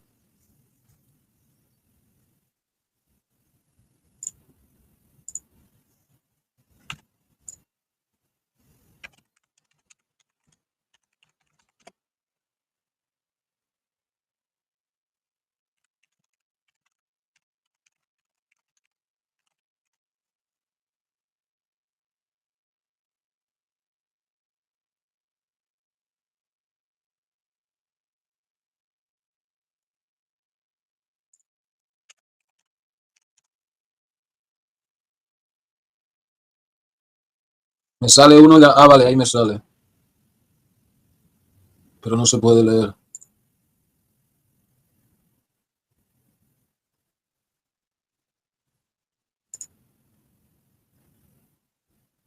Este libro está descatalogado. Sale uno que es en inglés, The Spear of Destiny.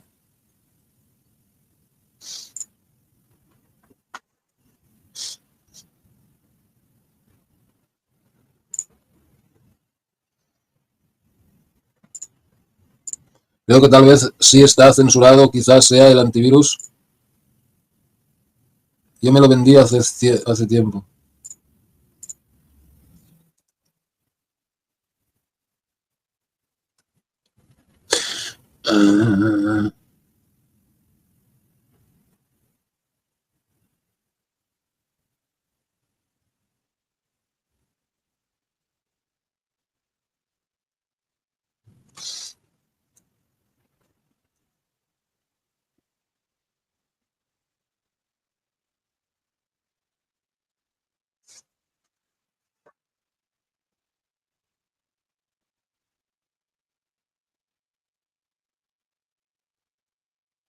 Pero parece que es un libro contra los nazis, ¿no?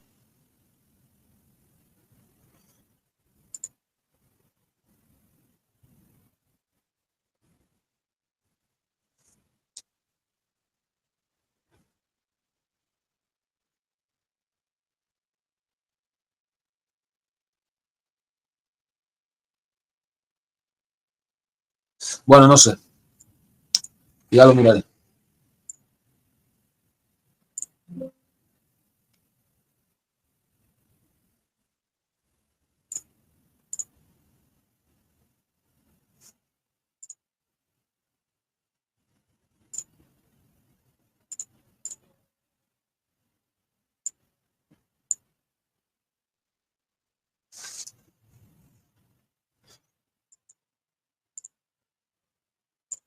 Steven Flowers es ocultista, pero en sus libros supuestamente habla de los rituales hechos por los nazis, y digo supuestamente.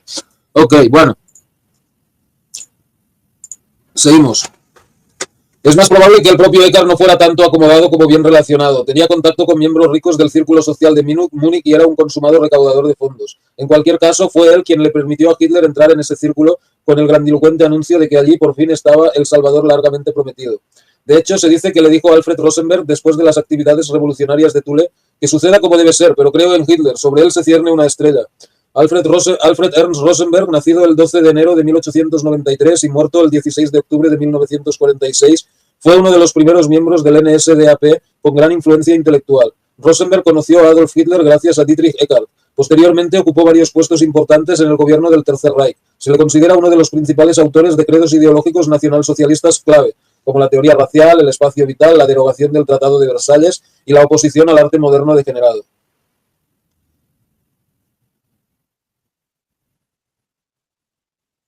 ¿Por qué Eckhart creía particularmente en Hitler? Sigue siendo un misterio, aunque es bastante razonable asumir que Eckhart tenía alguna percepción oculta de la verdadera naturaleza de Hitler. Sin embargo, en la superficie, Hitler aparentemente tenía un talento extraordinario para el discurso persuasivo. Su joven amigo Kubitschek lo atestigua. Este talento inicialmente centró la atención del grupo de Hitler en Hitler. Su efecto fue admirablemente resumido por el doctor Paul Joseph Goebbels, quien escribió a Hitler después de escucharlo hablar en Múnich en junio de 1922. Como una estrella naciente apareciste ante nuestros ojos asombrados. Obraste milagros para despejar nuestras mentes y en un mundo de escepticismo y desesperación nos infundiste fe. Te alzabas sobre las masas, lleno de fe y seguro del futuro, y poseído por la voluntad de liberarlas con tu amor ilimitado por todos los que creen en el nuevo Reich. Por primera vez vimos con ojos brillantes a un hombre que arrancó la máscara de los rostros distorsionados por la codicia, los rostros de mediocres parlamentarios entrometidos. Expresaste más que tu propio dolor, nombraste la necesidad de toda una generación, buscando confusamente anhelo hombres y una tarea. Lo que usted dijo es el catecismo de la nueva creencia política, nacida de la desesperación de un mundo colapsado y sin Dios. Un día Alemania se lo agradecerá. Paul Joseph Goebbels, nacido el 29 de octubre de 1897, murió el 1 de mayo de 1945. Fue un político alemán y ministro de propaganda del Reich para el Tercer Reich de 1933 a 1945. Como uno de los colaboradores más cercanos y seguidores más devotos de Adolf Hitler, era conocido por sus celosos discursos. Goebbels obtuvo un doctorado de la Universidad de Heidelberg en 1921, escribiendo su tesis doctoral sobre el drama romántico del siglo XIX. Luego trabajó como periodista. También escribió novelas y obras de teatro. Goebbels entró en contacto con el Partido Nacional Socialista Obrero Alemán NSDAP en 1923 durante la ocupación francesa del Ruhr y se convirtió en miembro en 1924. Independientemente de lo que los demás pensaran de él, el propio Hitler no fue tan ambicioso como para proclamarse Mesías desde el principio. Al principio era solo un baterista que traía buenas nuevas de la llegada del hombre nuevo. La metáfora cambió después del putsch de 1923, cuando el gobierno se mostró inactivo ante los levantamientos comunistas. Hitler y sus tropas de asalto en la noche del 8 de noviembre planearon un golpe de Estado para derrocarlos. El gobierno se reunió esa noche en una de las numerosas cervecerías de Múnich y los nacionalsocialistas rodearon el edificio. A una señal entraron en la sala y dispararon un tiro al techo, gritando que la revolución nacional había llegado y el gobierno estaba depuesto.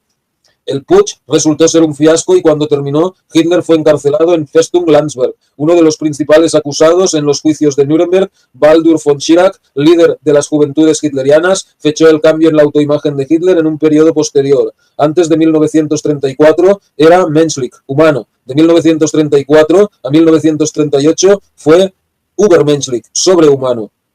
Pero el consenso no parece ser que el confinamiento de Hitler y en particular, según algunos comentaristas, su contacto íntimo con Rudolf Hess en prisión provocaron el cambio. Cualquiera que haya sido la relación entre ambos hombres, Hitler se convirtió en una especie de ídolo nacional por el mero hecho de su encarcelamiento. Rudolf Walter Richard Hess, nacido el 26 de abril de 1894 y muerto el 17 de agosto de 1987, fue un destacado político alemán, nombrado Führer adjunto de Adolf Hitler en 1933. Ocupó este cargo hasta 1941, cuando viajó solo a Escocia en un intento de negociar la paz con el Reino Unido durante la Segunda Guerra Mundial. Hess se alistó en el 7º Regimiento de Artillería de Campaña de Baviera como soldado de infantería al estallar la Primera Guerra Mundial. Resultó herido varias veces durante la contienda y ganó la Cruz de Hierro de segunda clase en 1915. En otoño de 1919, Hess se matriculó en la Universidad de Múnich, donde estudió geopolítica con Karl Haushofer, defensor del concepto de Lebensraum, espacio vital, que posteriormente se convertiría en uno de los pilares de la ideología del Partido Nacional Socialista Obrero Alemán. Él, por supuesto, disfrutó de la leyenda que comenzó a crecer a su alrededor y la aprovechó de todas maneras que pudo. No es raro tampoco que los hombres logren grandes avances mientras meditan en silencio en prisión. Seguramente tuvo mucho tiempo para pensar durante los 9 meses que estuvo en Landsberg. Fue solo después de esto, según su íntimo amigo Putzi Hanfstaengl, que el culto al Führer comenzó en serio. Ernst Franz Sedgwick Hanfstaengl, nacido el 2 de febrero de 1887 y muerto el 6 de noviembre de 1975, fue un empresario alemán educado en Harvard, íntimo de Adolf Hitler antes de caer en desgracia y desertar. Hanfstaengl estaba tan fascinado por Hitler que se convirtió en uno de sus seguidores más íntimos, aunque no se unió formalmente al partido nazi hasta 1931. Lo que Hitler fue capaz de hacerle a una multitud en 2 horas y media no se repetirá ni en 10.000 años, afirmó Hanfstaengl. Hasta entonces, para todo el mundo era el señor Hitler. Por iniciativa de Hess, este nombre cambió primero a El Chef y luego a Mi Führer. Hitler parecía disfrutar de la transmutación. En prisión escribió Mi lucha con ayuda de Hess. Con su publicación quedó establecida su autoridad absoluta sobre el Partido Nacional Socialista Obrero Alemán. Mientras que antes, observa Kurt Ladecke, la gente decía que sería destruido por su lealtad a los amigos. Ahora ya no era uno de los chicos, sino cada vez más autoritario. A partir de ese momento, Hitler, cualesquiera que fueran los pasos que dio, siguió considerándose enviado por la providencia para salvar al pueblo alemán. Este mensaje se comunicó con sorprendente poder a sus subalternos, a las masas e incluso a sus enemigos.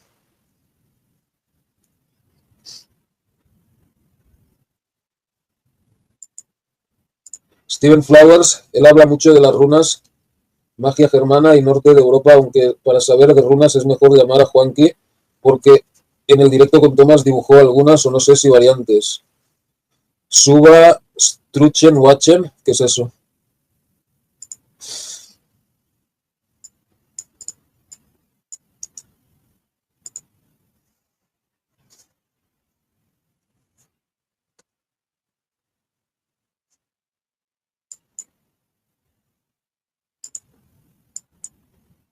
Eso es el chiste de cómo se dice autobús en alemán.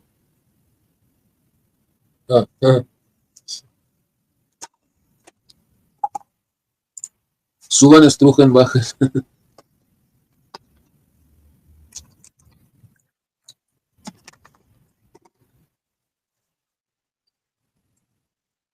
Okay.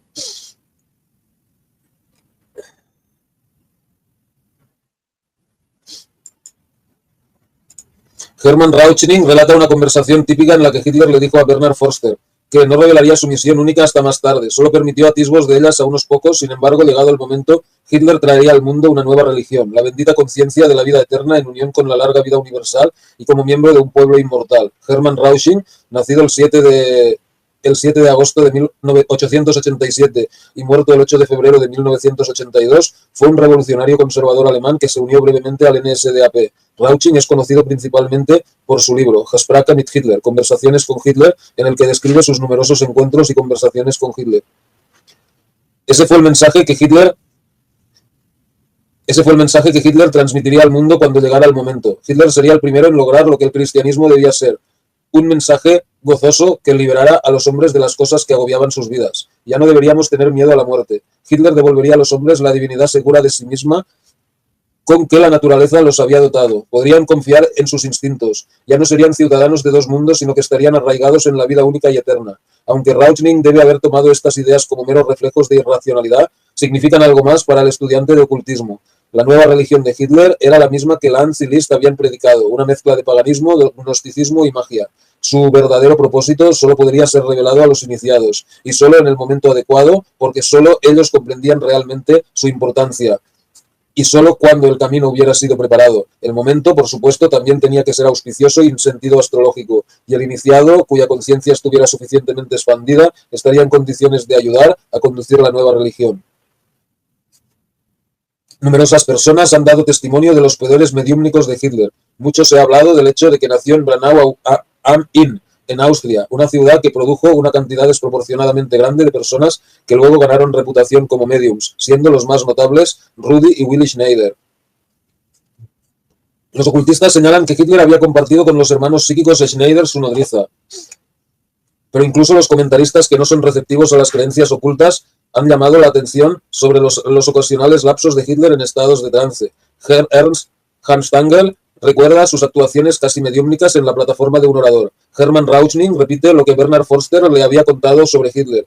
Dios, o como prefiramos llamarlo, la vida o el espíritu universal, le hablaba en soledad. Extraía su gran poder de la interacción con la naturaleza divina eterna. Forster añadió: oigo esas voces cuando Hitler habla. Entonces me siento fuerte y sé que venceremos y viviremos para siempre. Stephen H. Roberts, un periodista australiano que cubría la Alemania de los años 30, describió las dos visiones más populares de Hitler: como un mero orador de campaña o como una víctima de posesión demoníaca llevado de aquí para allá por alguna fuerza oculta que lo convierte en un poder del mal, o la visión de sus creyentes de que es un semidios que revela el camino que Alemania debe seguir mediante algún poder divino. Hitler también tenía una especial predilección por los símbolos del Grial. Le planteó preguntas retóricas a Rauchning. ¿Deberíamos crear una élite de iniciados? ¿Una orden? ¿Una hermandad religiosa de templarios para custodiar el Santo Grial? ¿El augusto vaso que contiene la sangre pura? La búsqueda del Santo Grial es otro de esos talismanes para los ocultistas, y Lanz y Liszt, por supuesto, ayudaron a despertar el interés en el verdadero significado de la leyenda del Grial.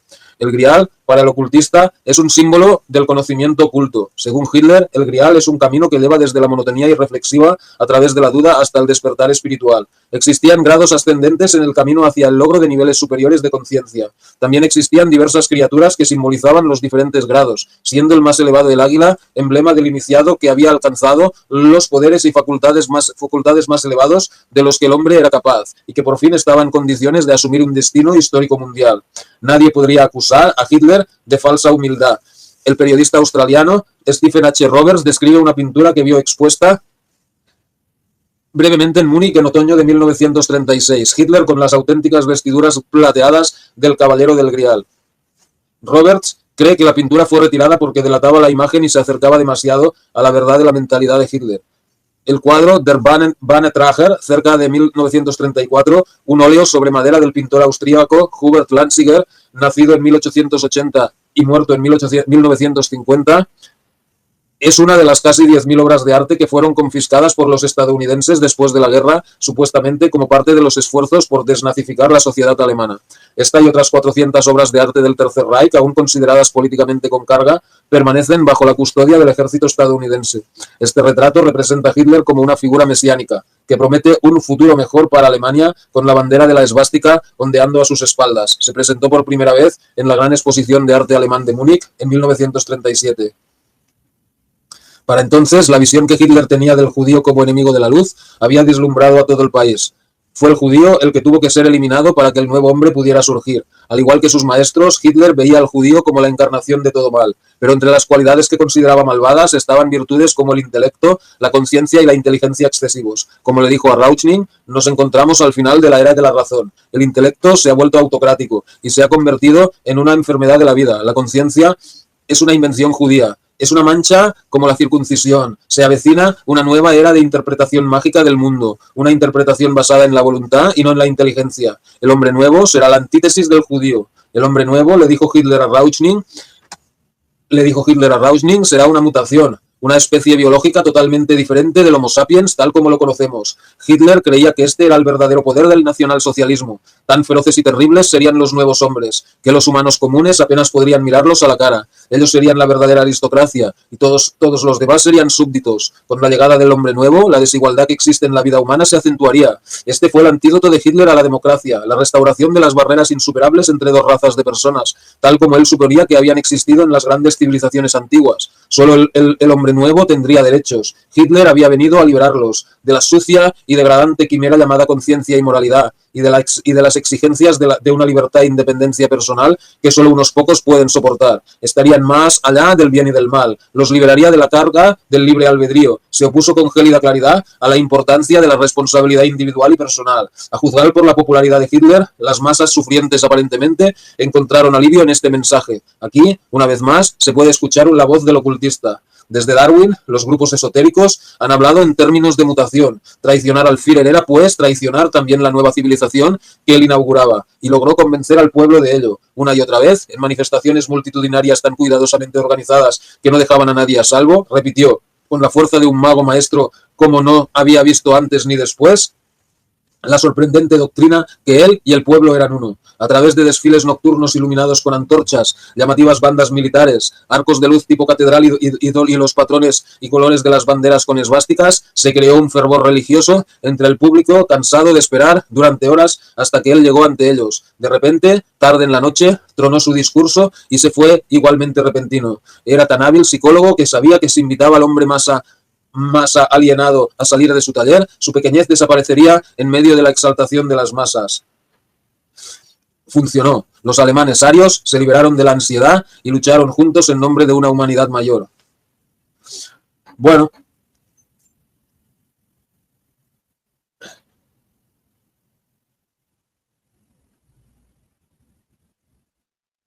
no es ese libro que tú dices del pacto satánico. Peter Crawford se llama el nacionalsocialismo y lo oculto de Peter Crawford es el libro.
Ok.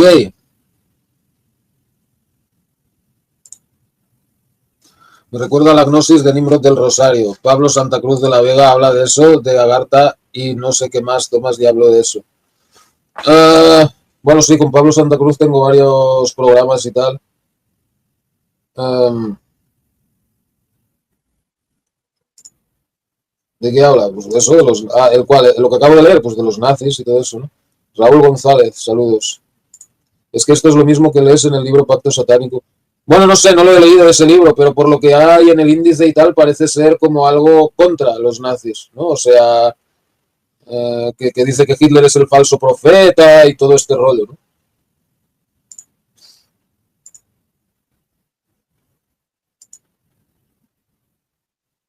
Pues hablan casi de lo mismo, sí.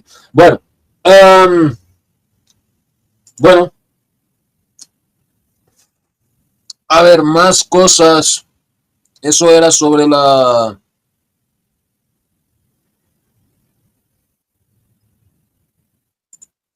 sociedad Thule.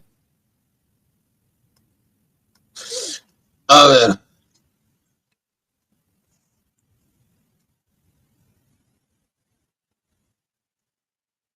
quería hablarles también sobre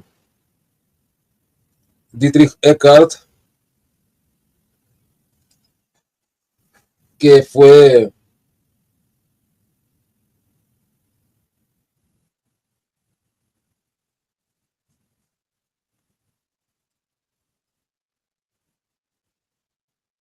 el maestro de Hitler,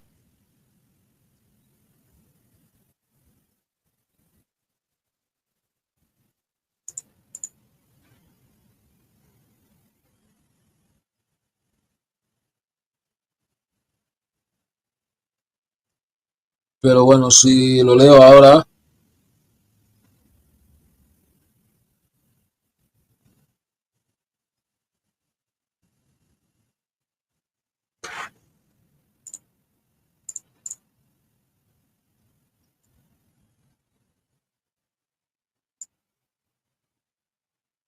serían como 2 horas más, pero bueno, ya si eso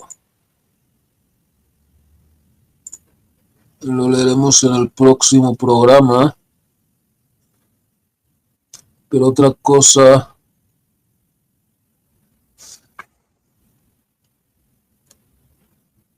que les quería leer era lo de... A ver,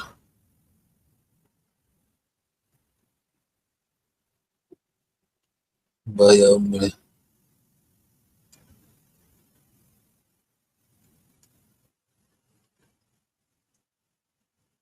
no sé si será...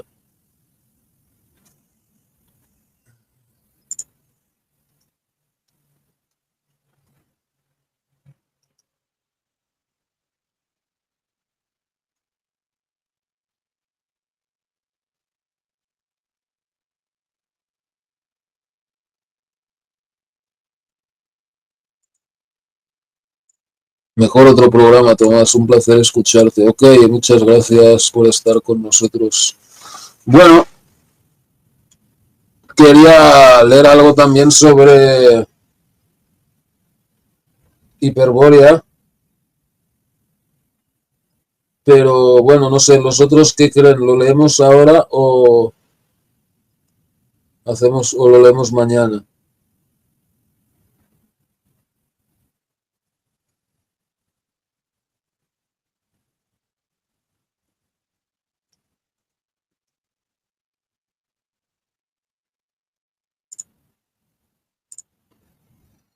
Sí, bueno, vamos allá.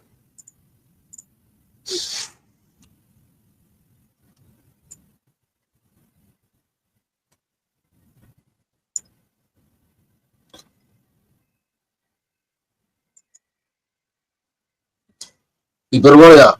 En la mitología griega, Hiperbórea era una región situada en las tierras septentrionales, aún desconocidas al norte de Tracia.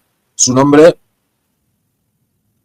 Hiper Boreia, Hiperboreia, más allá del norte, deriva precisamente de que se creía que el dios viento Bóreas habitaba en Tracia y los Hiperbóreos, sus hijos, lo hacían más al norte de este reino, en el país de Hiperbórea. Se le atribuían costumbres primitivas. Sileno, en una de sus fábulas, decía que se fueron los primeros hombres en ser visitados por los